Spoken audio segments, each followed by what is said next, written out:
আসসালামু আলাইকুম রহমতুল্লাহি ওয়া বারাকাতুহু। সম্মানিত দর্শক মণ্ডলী, ভাই বোন, কিছুদিন আগে একটা ভিডিওর মধ্যে আমরা দেখতে পেয়েছি যে কুখ্যাত নাস্তিক আসাদ নামক ফাসাদ নূর আরও একবার ভিডিওর সামনে এসে আমাদের ইসলামকে নিয়ে কটূক্তি করেছে এবং আল্লাহ তাআলার কালাম আল কোরআনুল মাজিদকে ছিঁড়ে সে অপমান করার চেষ্টা করেছে।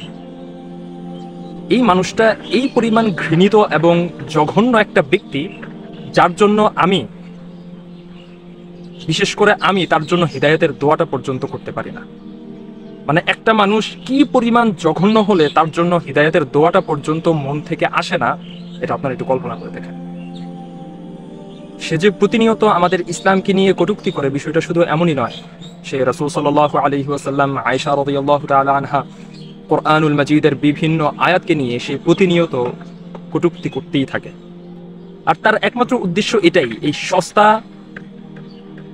প্রসিদ্ধি পাওয়ার জন্য, মানুষের কাছ থেকে সস্তা ভিউ কামানোর জন্য সে এই ধরনের কাজগুলো করে থাকে। কারণ সে জানে এই ধরনের ভিডিওগুলো যদি সে বানায় তাহলে এর উপর রিয়াকশন আসবে অনেক বেশি, আর সেই জন্যই সে এই ধরনের ভিডিওগুলো বানায়।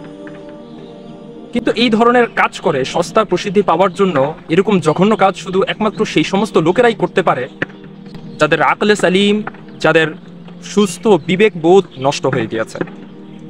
কোনো মাতাল ছাড়া, কোনো অসভ্য লোক ছাড়া এই ধরনের কাজ কেউ কখনো কোনোদিন করতে পারে না। সে কোন যুক্তিতে আল কোরআনুল মাজিদের পৃষ্ঠা ছেড়েছে? সে যুক্তি দেখিয়েছে যে কে বা কোথায় কোনো একটা সময় 27শে আগস্ট, যেটা সে উল্লেখ করেছে যে 27শে আগস্ট জাফর ইকবালের বই পড়ে মানুষ ক্ষোভ প্রকাশ করবে।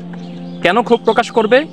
এজন্য সে আমাদের পবিত্র কালাম, যেটা আল্লাহ তাআলা আমাদের হিদায়াতের জন্য পাঠিয়েছেন, সেটাকে সে নবী করিম সাল্লাল্লাহু আলাইহি ওয়াসাল্লামের হাতে লেখা বই উল্লেখ করে সে সেটার পৃষ্ঠা ছিঁড়ে ফেলে।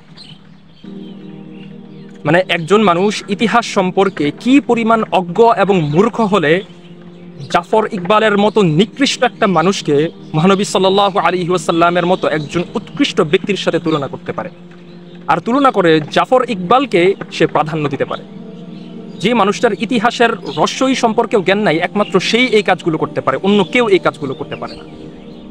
কারণ হলো মুহাম্মদ সাল্লাল্লাহু আলাইহি ওয়াসাল্লাম এর অনুসারী বর্তমান পৃথিবীর মধ্যে প্রায় 200 কোটি আছে। এর বাহিরে যারা আছে তার মুহাম্মদ সাল্লাল্লাহু আলাইহি ওয়াসাল্লামের পদ, তরিকা, পদ্ধতি, ইমানের যে বিষয়গুলো আছে সেগুলো তারা মানে না। কিন্তু অমুসলিমদের মধ্য থেকেও অনেকে এমন আছে যারা মহানবী সাল্লাল্লাহু আলাইহি ওয়াসাল্লাম যেই দিন, যে জীবন ব্যবস্থা নিয়ে এসেছেন সেগুলো না মানলেও মহানবী সাল্লাল্লাহু আলাইহি ওয়াসাল্লামকে একজন ব্যক্তি হিসেবে তারা অনেক পছন্দ করে।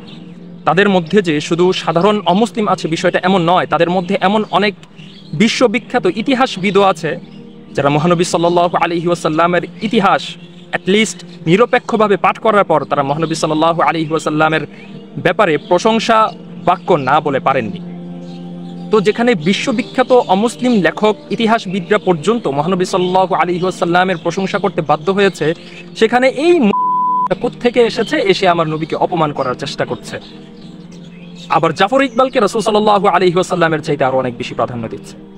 তার উপর আবার বলছে যে আপনারা ঢিল ছুড়বেন, অর্থাৎ আমরা মুসলমানরা আমরা ঢিল ছুড়ব, আর এর বিপরীতে আমরা ভালো আচরণ বা এরকম ভালো বিহেভিয়ার আমরা আশা করব, এটা কখনো হতে পারে না।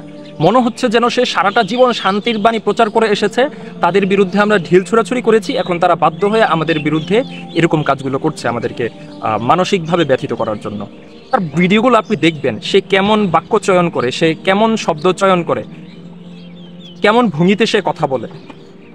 সে কি মানুষকে আঘাত দেওয়ার জন্য কথা বলে, নাকি মানুষকে সংস্কার করার জন্য, মানুষকে সঠিক পথে আনার জন্য, সত্যকে সুপ্রতিষ্ঠিত করার জন্য কথাবার্তা বলে, ভিডিও বলে? তার ভিডিওগুলো যদি আপনারা একটু দেখেন তাহলেই খুব ভালোভাবে বুঝতে পারবেন। এই নাস্তিক ফাসাদকে আমি বলতে চাই, সে বলছে যে আমরা ঢিল ছুড়বো, তারা আমাদের সাথে এর বিপরীতে সুন্দর আচরণ করবে, এটা কখনো হবে না। আমি বলতে চাই তোদের মতো থেকে আমরা কখনো ভালো আচরণ আশা করি না। কারণ একটা মানুষ কখনো একটা কুকুরের কাছ থেকে ঘেউ ঘেউ ছাড়া, জিহ্বা বের করে হাঁপানো ছাড়া, ঘেউ ঘেউ করা ছাড়া কোনো কিছু আশা করতে পারে না। একটা মানুষ একটা কুকুরের কাছ থেকে ঘেউ ঘেউ করাটাই আশা করতে পারে।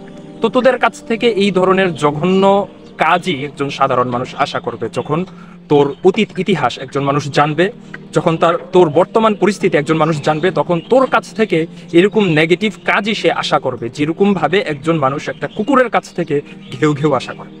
তো আমার প্রিয় ভাই বোন, আপনাদের কাছে আমি এই রিকোয়েস্টটা করতে চাই, আপনারা কখনো এই ধরনের মাতাল মূর্খ অজ্ঞ লোকদের ভিডিও দেখে কখনো আপনারা বিভ্রান্ত হবেন না। যদি তাদের কোনো কথা শোনার পর আপনাদের মনে খটকা জাগে, আল্লাহ সুবহানাহু ওয়া তাআলা না করুন, তাহলে অবশ্যই কমেন্ট করে আমাকে জানাবেন যে অমুক কথাটা বুঝতে পারছি না, সেই এরকম একটা মন্তব্য করছে, এই মন্তব্যটার ব্যাখ্যা কি, এটার খণ্ডন কি হতে পারে। এগুলো আমাকে নিকটস্থ উলামায়ে কেরাম যারা আছেন তাদের সাথে আলোচনা করবেন, তাদেরকে প্রশ্ন করবেন, তাহলে ইনশাআল্লাহ অবশ্যই এর উত্তর আপনারা পেয়ে যাবেন।